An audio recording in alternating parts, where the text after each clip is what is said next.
നമസ്കാരം. നമുക്ക് കേരളത്തിൽ അത്ഭുതങ്ങൾ സൃഷ്ടിക്കാൻ പോകുന്ന അല്ലെ തീവാർന്ന പോരാട്ടങ്ങളെന്നൊക്കെ പറയും, തീവാർന്ന പോരാട്ടങ്ങൾ കാണാൻ പോകുന്ന ചില നിയോജക മണ്ഡലങ്ങളെങ്കിലും ഉണ്ടാവും. ഇപ്പോഴും നമുക്കവയെ ഐഡൻറ്റിഫൈ ചെയ്യാൻ പറ്റിയില്ല.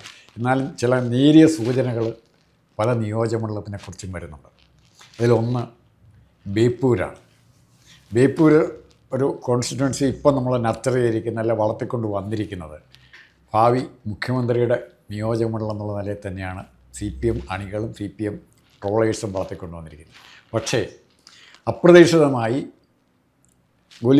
ദാവീദും ഗോലിയാത്തുള്ള മത്സരം പോലെ അല്ലെങ്കിൽ ജലീൽ കുഞ്ഞാലിക്കുട്ടിയെ വീഴ്ത്തിയ പോലെ ഒരു മത്സരത്തിന് തയ്യാറായി PV അൻവർ ബേപ്പൂരിലെത്തിയാൽ എന്ത് സംഭവിക്കും?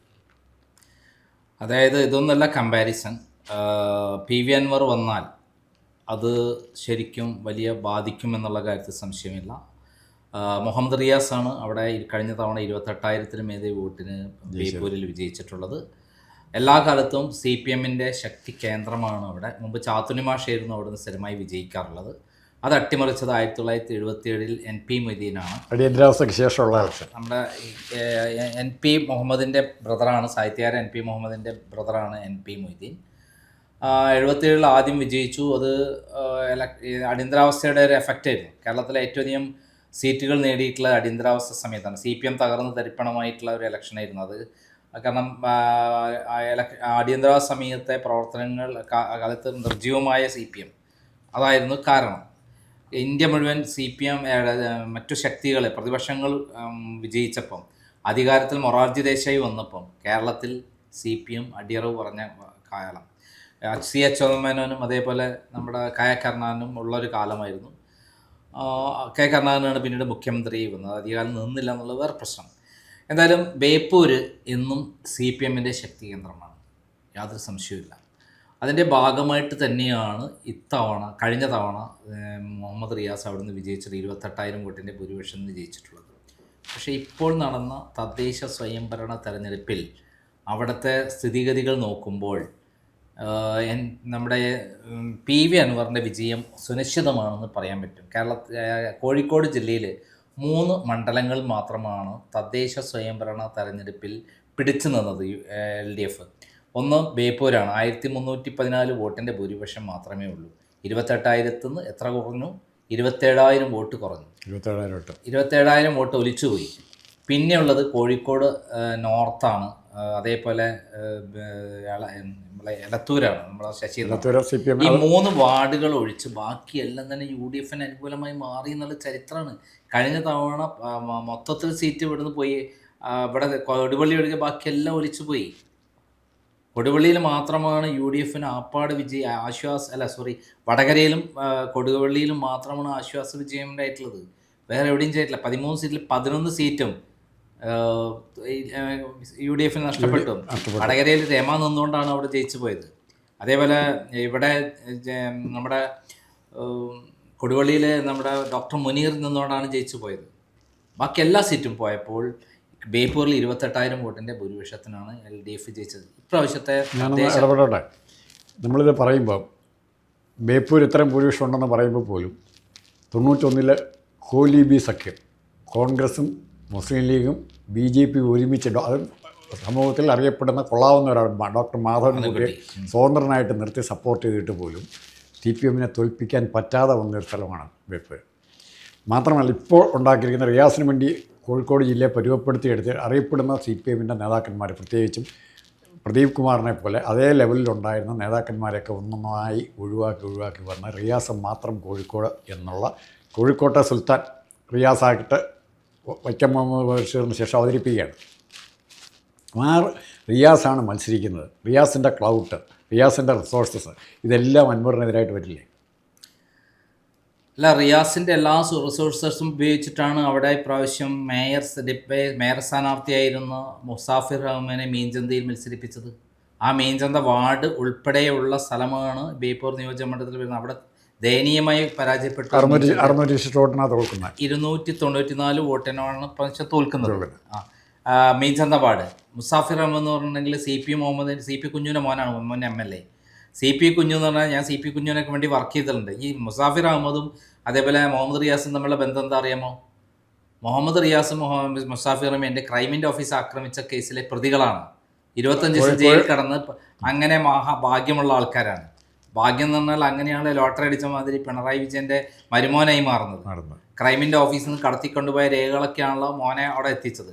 അപ്പോൾ ഈ സന്ദർഭത്തിൽ ഇപ്പം നമ്മൾ ബേപ്പൂർ നിയോജകമണ്ഡലത്തെ ഒന്ന് വിലയിരുത്താം. ആ ബേപ്പൂർ നിയോജകമണ്ഡലത്തിൽ ഇപ്പോഴത്തെ അവസ്ഥയിൽ നമുക്കൊന്ന് പരിശോധിച്ച് കഴിഞ്ഞാൽ അവിടെ പഴയ മാതിരി പഞ്ചായത്തുകളല്ല ഉള്ളത്. കോഴിക്കോട് കോർപ്പറേഷനിലെ 40-ാം വാർഡ് അരീക്കാട് നോർത്ത്, 41-ാം ward Areekkad, 42 Nallalam, 43 Kolathara, 44 Kundayithode, 45 Cheruvannur east, 46 Cheruvannur west, 47 Beypore port, 48 Beypore, 49 Marad, 50 Naduvattam, 51 Punchappadam, 52 Arakkinar, 53 Mathottam. ഇത്രയും വാർഡുകളാണ് ഉള്ളത്. മറ്റേ മീൻചന്ത ഇതിനകത്ത് പെടില്ല. പക്ഷെ മീൻചന്ത തൊട്ടടുത്ത വാർഡിലാണ് തോറ്റത്. അപ്പം പിന്നെ കൂടാതെ ഫറോക്ക് മുനിസിപ്പാലിറ്റി, രാമനാട്ടുകര മുനിസിപ്പാലിറ്റി, കടലുണ്ടി ഗ്രാമപഞ്ചായത്ത്. ഇതിൽ ഏറ്റവും രസകരമായ കാര്യം ഫറോക്ക് മുനിസിപ്പാലിറ്റിയും രാമനാട്ടുകര മുനിസിപ്പാലിറ്റിയും പുതിയതായി ഒന്നാണ്. ഇത് രണ്ട് സ്ഥലത്ത് UDF ആണ് വൻ വിജയം നേടിയത്, വൻ വിജയമാണ് നേടിയത്. പിന്നെ കടലുണ്ടി ഗ്രാമപഞ്ചായത്താണ് ഉള്ളത്. അപ്പോൾ ഈ ഇവിടെയുള്ള മൊത്തത്തിലെടുത്ത് നോക്കിക്കഴിഞ്ഞാൽ 1314 വോട്ട് എന്ന് പറയുന്നത് ചെറിയൊരു വോട്ട് മാത്രമാണ്. ഇതൊരു ട്രെൻഡാണ്. കാരണം 27,000 വോട്ട് ഒലിച്ചു പോയി കഴിഞ്ഞിട്ടുണ്ട്. ഇനി നിയമസഭാ ഇലക്ഷനിൽ ശരിക്കും പിണറായി വിരുദ്ധ, മുഹമ്മദ് റിയാസ് വിരുദ്ധ വോട്ട് ആഞ്ഞടിക്കും. അവിടെ പ്രത്യേകിച്ചും നമ്മുടെ VS അച്യുതാനന്ദൻ്റെ ഏറ്റവും ശത്രുവാണ് ആര്? ഈ പറയുന്ന മുഹമ്മദ് റിയാസ്. അവിടെ ഈ സാധാരണ CPM പ്രവർത്തകർ അതുകൊണ്ട് തന്നെ വലിയ എതിരാണ്. പിന്നെ ഏറ്റവും മുഹമ്മദ് റിയാസ് ഏറ്റവും ഈ ഇയാൾ മുസാഫിർ അഹമ്മദ് ഉണ്ടല്ലോ, അദ്ദേഹത്തെ അവിടെ നല്ല CPM-ൻ്റെ ശക്തി കേന്ദ്രത്തിലാണ് തോറ്റത്. തോൽക്കാൻ കാരണം അവിടെ ഈ മുഹമ്മദ് റിയാസ് വന്ന് ഇരുന്ന് ദിവസങ്ങളോളം പ്ലാൻ ചെയ്ത് വർക്ക് ചെയ്തു, കൂടെ ഒന്ന് വർക്ക് ചെയ്തിട്ടാണ് തോറ്റത്. എന്താ കാരണം അറിയോ? പിന്നിൽ നിന്ന് ഈ മുസാഫിർ അഹമ്മദ് ഈ മുഹമ്മദ് റിയാസിനേക്കാളും കൂടുതൽ വളരുന്നു എന്നുള്ള ചിന്താഗതി വരികയും അദ്ദേഹത്തിന് വലിയ ആളായി മാറുന്നു. കോഴിക്കോട് ജില്ലയിൽ ഇയാളെക്കാട്ടും വലിയ പ്രാധാന്യം വരുന്നു. മേയറായി കഴിഞ്ഞാൽ അതിനേക്കാളും വലിയ പ്രാധാന്യം അയാൾക്ക് വരും, മുസാഫിർ അഹമ്മദിന് വരും എന്ന് മനസ്സിലാക്കി ഈ നമ്മുടെ മുഹമ്മദ് റിയാസിനെ തോൽപ്പിച്ചു എന്നുള്ളതാണ് അവിടെ നിന്ന് എനിക്ക് കിട്ടിയ വിവരം. കാരണം എനിക്ക് CPM-ൻ്റെ ഉള്ളിലുള്ള വിവരങ്ങൾ എനിക്ക് കൃത്യമായി കിട്ടുന്നതാണ്. അവിടെ എന്തൊക്കെ നടന്നത്? CPM തന്നെ മുഹമ്മദ് റിയാസിൻ്റെ പക്ഷക്കാരായ ആളുകൾ 400-500 വോട്ട് മറച്ചു കുത്തിയതാണ് മുസാഫിർ അഹമ്മദിനെ തോൽപ്പിച്ചത്. അതുകൊണ്ട് മുസാഫിർ അഹമ്മദ് അവിടെ എന്ത് ചെയ്യും? നമ്മുടെ റിയാസിനെ തോൽപ്പിക്കാൻ മുന്നിട്ടിറങ്ങും. പിന്നെ അവിടെ ഈ കോലീബി സഖ്യം എന്ന് പറഞ്ഞല്ലോ, അവിടുത്തെ ഒരു പ്രത്യേക മുസ്ലിം ഭൂരിപക്ഷമുള്ള പ്രദേശമാണ്. അതുകൊണ്ടാണ് കോലീബി സഖ്യം അവിടെ പരാജയപ്പെട്ടത്.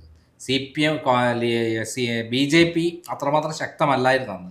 എന്നാലും 15,000-16,000 വോട്ട് കിട്ടുന്ന കാലഘട്ടമായിരുന്നു. BJPയും ഇവരെല്ലാം കൂടി ചേർന്നിട്ടും ഇവർ വൻ ഭൂരിപക്ഷത്തിന് CPM വിജയിക്കാൻ കാരണം കോൺഗ്രസ്സിലുള്ള മുസ്ലിം ആളുകളെല്ലാം തന്നെ എന്ത് ചെയ്തു? ഈ ഭാഗത്തേക്ക് വോട്ട് ചെയ്ത് CPM-ന് വോട്ട് ചെയ്തു. BJP-നെ കൂട്ടിയത് ഇഷ്ടപ്പെട്ടില്ല. അതുകൊണ്ടാണ് ഇതായത്. എന്തായാലും ഈ നമ്മുടെ PV അൻവർ വന്നു കഴിഞ്ഞാൽ തീർച്ചയായും ബേപ്പൂർ അട്ടിമറിക്കും എന്നുള്ള കാര്യത്തിൽ സംശയമില്ല. അതിനും പല ഘടകങ്ങളുണ്ട്, 1-2 ഘടകങ്ങളല്ല അവിടെയുള്ളത്. കോഴിക്കോടുള്ള ചില സ്വർണ്ണ തട്ടിപ്പുമായി ബന്ധപ്പെട്ട് ചില ആളുകൾ കൊല്ലപ്പെട്ടതിനെക്കുറിച്ചുള്ള കാര്യങ്ങൾ ഏറ്റെടുത്ത് ഫൈറ്റ് ചെയ്യുന്നത്, കാണാതായ ആളുകളെ കുറിച്ചൊക്കെ ഫൈറ്റ് ചെയ്യുന്നത് ആരാണ്? PV അൻവറാണ്. PV അൻവറിന് ഈ മലബാർ മേഖലയിൽ ശക്തമായ ബന്ധങ്ങളുണ്ട്, വോട്ട് പിടിക്കാനുള്ള കഴിവുണ്ട്. അദ്ദേഹം പ്രത്യേകിച്ചും മുഹമ്മദ് റിയാസിനെ തോൽപ്പിക്കാൻ കൃത്യമായി പറ്റിയൊരു സ്ഥാനാർത്ഥിയാണ്. എന്നെ സംബന്ധിച്ചുള്ള ഈ പറയുന്ന PV അൻവറയിൽ വലിയ താല്പര്യമുള്ള ആളൊന്നുമല്ല ഞാനെങ്കിലും, പക്ഷെ നമ്മൾ അദ്ദേഹത്തിൻ്റെ വർക്കുകളെല്ലാം പഠിച്ചു കഴിഞ്ഞാൽ തീർച്ചയായും 10-15,000 വോട്ട് സ്വന്തമായി പിടിക്കാൻ, ബേപ്പൂർ നിയോജകമണ്ഡലം സ്വന്തമായി പിടിക്കാൻ കഴിവുള്ള കെൽപ്പുള്ള ഒരാളാണ് എന്ന് പറയാൻ പറ്റും. അൻവറിനെ അങ്ങനെ അണ്ടർ എസ്റ്റിമേറ്റ് ചെയ്യേണ്ട. ഇപ്പോൾ ഉദാഹരണത്തിന് നിലമ്പൂർ മത്സരിക്കുമ്പം എല്ലാ നിരീക്ഷകരും എല്ലാ പത്രപ്രവർത്തകരും എല്ലാം പറഞ്ഞിരുന്നത് 10,000 വോട്ട് അല്ലെങ്കിൽ 10,000 താഴെ വോട്ടേ അൻവർ പിടിക്കുള്ളൂ. പക്ഷെ അതും കടന്നു പോയി അൻവർ. അതെ, പിന്നെ 10-15,000 വോട്ട് നിർബന്ധമായി ഒറ്റയ്ക്ക് പിടിക്കാൻ കഴിവുള്ള ആളാണ് ബേപ്പൂരിൽ. നിലമ്പൂരിൽ അയാൾ വർഷങ്ങളെ വർക്ക് ചെയ്യുന്ന സ്ഥലമാണ്. പക്ഷെ ഇവിടെ അങ്ങനെ പുതിയ ഒരാളാണ്. എന്നിരുന്നാലും 10-15,000 വോട്ട് സ്വന്തമായി പിടിക്കാൻ ഇപ്പം തന്നെ ഫ്ലെക്സും ബോർഡും ഒക്കെ വന്നു കഴിഞ്ഞു. രണ്ടാമത് CPM-ന്റെ ഉള്ളിലുള്ള റിയാസിനോടുള്ള വലിയ പ്രതിഷേധമാണ് കോഴിക്കോട് ഏറ്റവും അധികം അവിടുത്തെ സാധാരണ CPM പ്രവർത്തകർ ശത്രുവിനെ പോലെ കാണുന്ന ഒരാളാണ് ആര്, ഈ മുഹമ്മദ് റിയാസ്. പിന്നെ പിണറായി വിജയനോടുള്ള വല്ലാത്ത എതിർപ്പ്. ഈ 3 ഘടകങ്ങൾ അവിടെ പ്രാധാന്യമുണ്ട്. കാരണം അവിടെ സാധാരണ CPM പ്രവർത്തകർക്ക് പോലും ഈ റിയാസിൻ്റെ വളർച്ച, ഇപ്പോൾ ഈ അടുത്ത കാലത്ത് 8 കോടി റുപ്യാണ് അയാളെ ഒരു ബിനാമി ഇടപാടിൽ ഇപ്പം വന്നിരിക്കുന്നത് എന്നുള്ള വിവരമാണ് നമുക്ക് മുന്നിലേക്ക് വന്നത്. അതൊക്കെ ഇപ്പം പുറത്തു വരാൻ സാധ്യതയുണ്ട്. ഇതുപോലെയുള്ള വ്യാപകമായ റോഡ് നിർമ്മാണവുമായി ബന്ധപ്പെട്ട് കോടിക്കണക്കിന് രൂപയുടെ അഴിമതിയാണ് നടത്തിയിട്ടുള്ളത്. അതൊക്കെ വിദേശത്ത് അദ്ദേഹം കൃത്യമായി സുരക്ഷിതമായി നിക്ഷേപങ്ങൾ ഉണ്ടാക്കിയിട്ടുണ്ടെന്നുള്ള കൃത്യമായി വിവരങ്ങൾ പുറത്തു വന്നിട്ടുണ്ട്. പിന്നെ അയാളുടെ ഭാര്യ ആരാണ്, റിയാസിൻ്റെ വീണയാണ് കരാറുകാരുമായിട്ട് പറഞ്ഞിട്ട് ഇത്ര കോടി ഞങ്ങൾക്ക് വേണം എന്നൊക്കെ കച്ചവടം ചെയ്യുന്നത്. ഈ കരാറുകാർ വീണയെ കണ്ടാലേ കച്ചവടം ഉറപ്പിക്കുള്ളൂ എന്നുള്ള സ്ഥിതിയിലാണ് ഇപ്പം പൊതുമരാമത്ത് വകുപ്പിലെ സ്ഥിതികൾ. അവർ ഫണ്ട് പാസ്സാക്കണമെങ്കിൽ വീണയ്ക്ക് കൊടുക്കാനുള്ള അവിടെ കൊടുക്കണം എന്നുള്ള ഒരു നിബന്ധന കൂടി വന്നിട്ടുണ്ട്. അപ്പം അത്തരം കാര്യങ്ങളൊക്കെ നടക്കുമ്പോൾ തീർച്ചയായും മുഹമ്മദ് റിയാസ് അവിടെ ആ ലെവലിലും കരാറുകാരടക്കം ഇവരെ തോൽപ്പിക്കാനുള്ള മുൻകൈ എടുക്കാൻ വെറുക്കപ്പെട്ടവനായി ആവാൻ സാധ്യതയുണ്ട്. പിന്നെ ഫാരിസ് അബൂബക്കറിന്റെ മാനസപുത്രം എന്നുള്ള രൂപത്തിലാണല്ലോ അറിയപ്പെടുന്നത്. മുമ്പ് 2009 കോഴിക്കോട് ഇലക്ഷൻ വന്നത്. കോഴിക്കോട് ക്രൈമിൻ്റെ ഓഫീസ് ആക്രമിച്ചത് വഴി കിട്ടിയ രേഖകൾ വെച്ച് ബ്ലാക്ക്മെയിൽ ചെയ്തിട്ടാണ് കോഴിക്കോട് ലോക്സഭാ ഇലക്ഷനിലേക്ക് അത് തോൽപ്പിച്ച് വിട്ടതാണ് ക്രൈമും അടക്കമുള്ള ഒരു സംഘം. നമ്മൾ ഇറങ്ങിക്കഴിഞ്ഞാൽ തീർച്ചയായും നമ്മുടെ ഒരു പിന്തുണ PV അൻവറിന് കിട്ടും. PV അൻവറിനോട് പ്രത്യേക താല്പര്യമെങ്കിലും മുഹമ്മദ് റിയാസ് തോറ്റ് കാണണം എന്ന് ആഗ്രഹിക്കുന്ന ആൾക്കാരാണ് നമ്മൾ. അപ്പോൾ മുഹമ്മദ് റിയാസിനോട് തന്നെ പറഞ്ഞിട്ട് നിങ്ങളെ തോൽപ്പിക്കാൻ ഞാൻ വേണ്ടത് ചെയ്യും. കാരണം നിങ്ങൾ എൻ്റെ ഓഫീസ് കത്തിക്കാൻ പാടില്ലായിരുന്നു. ഞാനായിട്ട് നല്ല അവിടെ സ്റ്റേഡിയം ഏരിയ സെക്രട്ടറി എന്നുള്ള എൻ്റെ കാര്യം എന്താണെന്നുള്ള അന്വേഷിച്ച് കണ്ടുപിടിക്കുന്ന പോലെ ഗുണ്ടകളെ കൊണ്ടുവന്ന് ക്രൈം ഓഫീസ് കത്തിക്കല്ലല്ലോ ചെയ്യേണ്ടത്. അവിടുന്ന് രേഖകൾ കടത്തി കൊണ്ടുപോകല്ലോ ചെയ്യേണ്ടത്. ഓഫീസ് ജീവനക്കാരെ മർദ്ദിക്കല്ലല്ലോ ചെയ്യേണ്ടത്.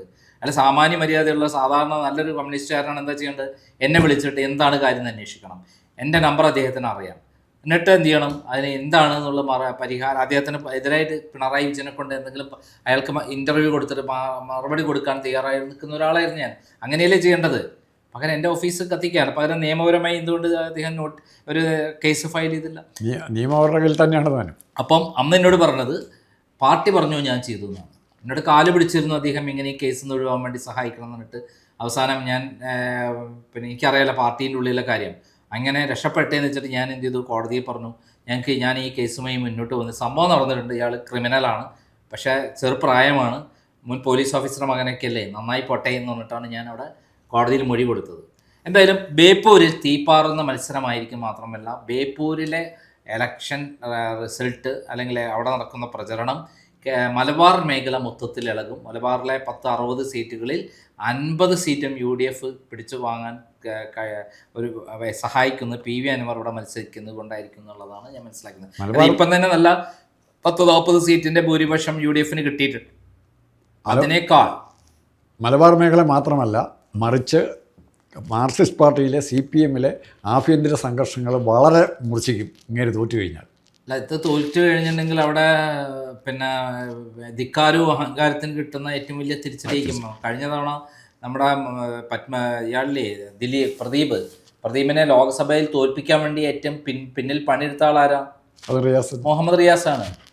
പ്രദീപ് എന്ന് പറഞ്ഞാൽ കോഴിക്കോട് അറിയപ്പെടുന്ന, ഇപ്പം പ്രദീപ് കാൽക്കൽ വീണ്, പിണറായിൻ്റെ കാൽക്കൽ വീണ് അദ്ദേഹത്തിൻ്റെ വ്യക്തിത്വം അടിയറ വെച്ചു, പഴയതൊക്കെ പോയി, ആദർശങ്ങളൊക്കെ പോയി എന്നൊക്കെയാണ് കേൾക്കുന്നത്. അതുകൊണ്ടല്ലേ പൊളിറ്റിക്കൽ അവിടെ മുഖ്യമന്ത്രിയുടെ ഓഫീസിൽ പോയി ജോലി എടുക്കുന്നത്. പിണറായി വിജയനെ പോലെ ഇത്രയും വൃത്തികെട്ടവൻ്റെ ഓഫീസിൽ പോയിട്ട് ആർക്കെങ്കിലും വർക്ക് ചെയ്യാൻ തോന്നുന്നു? ശിവശങ്കറിനെ പോലുള്ളവർക്ക് പറ്റൊരു ശിവശങ്കറായി പ്രദീപ് മാറുന്നുണ്ടോ? പല കച്ചവടങ്ങൾ നടത്തുന്നു എന്നൊക്കെ പറയുന്നൊക്കെ വിവരങ്ങളുണ്ട്. എനിക്കതറിയില്ല, കേട്ടറിവുള്ളത്. പ്രദീപിനെ പറ്റി എൻ്റെ കോളേജിൽ പഠിക്കുമ്പോൾ എൻ്റെ സീനിയറായിരുന്ന ആളാണ് പ്രദീപ്, ഗുരുവായൂരപ്പൻ കോളേജിൽ. അപ്പം പ്രദീപിനെ കുറിച്ചുള്ള അഭിപ്രായങ്ങൾ അങ്ങനെയാണ്. പ്രദീപ് കോഴിക്കോട് 1-2 അങ്ങനെ നശിപ്പിച്ചവർ ഒത്തിരി പേരാണ്. സമ്പത്തിനെ എങ്ങനെ നശിപ്പിച്ചു, പ്രദീപിനെ നശിപ്പിച്ചു. അതായത് റിയാസിന് അവസാനം പ്രദീപൊക്കെ കാൽക്കൽ വീണിട്ട് പിണറായി പറയുന്ന പോലെ നടക്കുകയാണ്. PS അച്യുതാനന്ദന്റെ കൂടെ നടന്ന ഒരാളാണ്. സമ്പത്തും വേണ്ടില്ലേ? ഓക്കെ. അപ്പം എന്തായാലും PV അൻവറിന് അവിടെ മുഹമ്മദ് റിയാസിനെ തോൽപ്പിക്കാൻ കഴിയും. ചിലപ്പോൾ 10-25,000 വോട്ടിന് തോൽക്കാൻ സാധ്യത ഉണ്ടെന്നുള്ളൊരു കണക്കൂട്ടലാണ് എനിക്കുള്ളത്. ഒരു വാഷ് ഔട്ട്.